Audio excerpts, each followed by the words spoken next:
Alam nyo ba mga paps na ang bayan ng Luisiana, Laguna ay tinaguriang Waterfalls Sanctuary of the Philippines? Dahil dito, makikita ang ilan sa pinakamagaganda at pinakakamanghamanghang talon sa bansa. At isa na rito ang Hulugan Falls.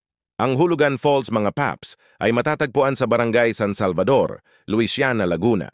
May taas itong humigit kumulang 230 talampakan, dahilan kung bakit itinuturing na pinakamataas na talon sa buong Laguna. Ang isa pa ay ang Hidden Falls. Gaya ng pangalan nito, nakatago sa loob ng gubat at natatakpan ng malaking mossy rock, kaya mas tahimik at parang private spot kapag narating mo.